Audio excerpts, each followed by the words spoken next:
come in? Hi, Mr. Gonzalez, Performing Hand Hygiene. My name's Yvette. I'm going to be your nurse today.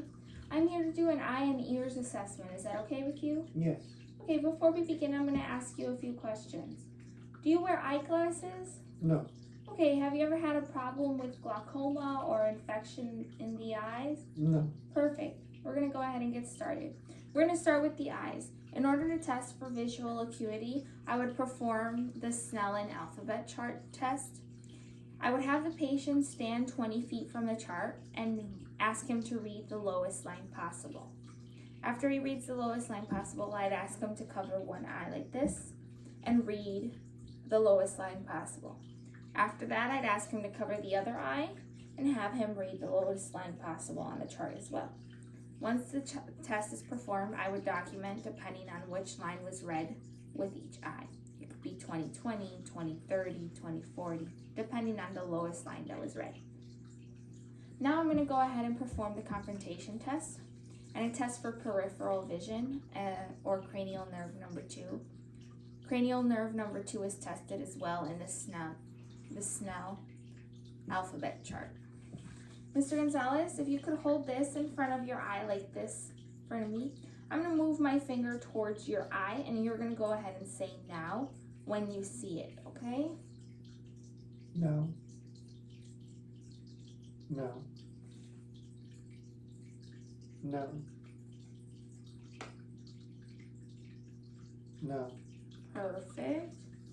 Now the other eye for me. And again, okay? No. No. No. Perfect. And that tests the cranial nerve number 2. One more time here. No.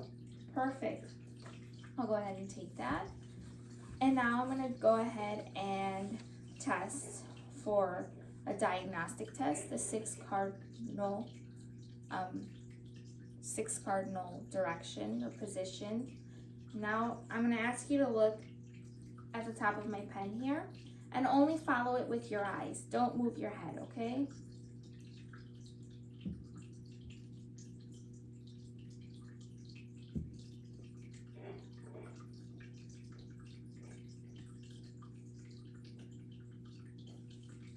Perfect.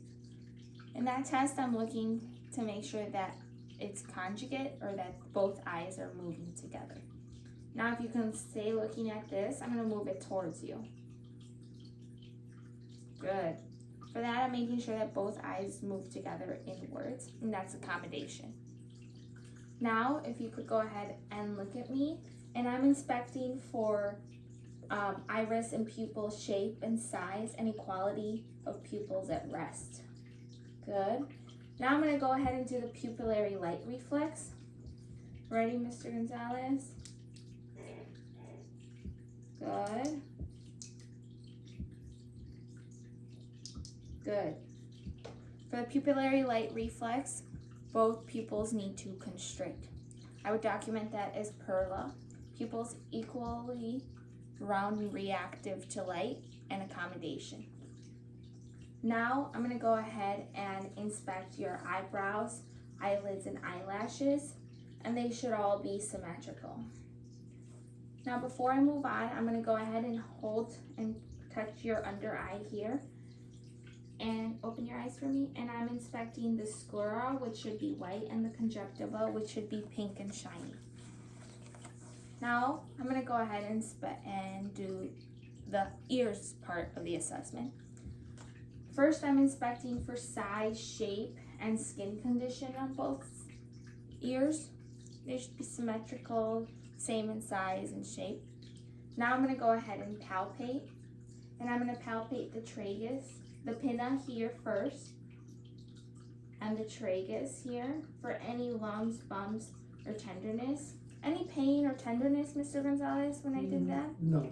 Okay, now on the other side, the pinna and the tragus. Any pain or tenderness on that side, Mr. Gonzalez? No. No? Perfect. Okay, so now I'm going to go ahead and inspect the external meatus for cerumen. You can turn your head for me. I'm just looking for any cerumen on both sides from the external meatus, and no cerumen is present, which is good. Now I'm going to go ahead and perform a hearing acuity test with the whisper voice test. I'm going to go ahead and say something, and then you're going to go ahead and repeat it for me, okay, Mr. Gonzalez? All right. Black shirt. Black shirt. Black pants. Perfect. And that's the end of the eyes and ears assessment.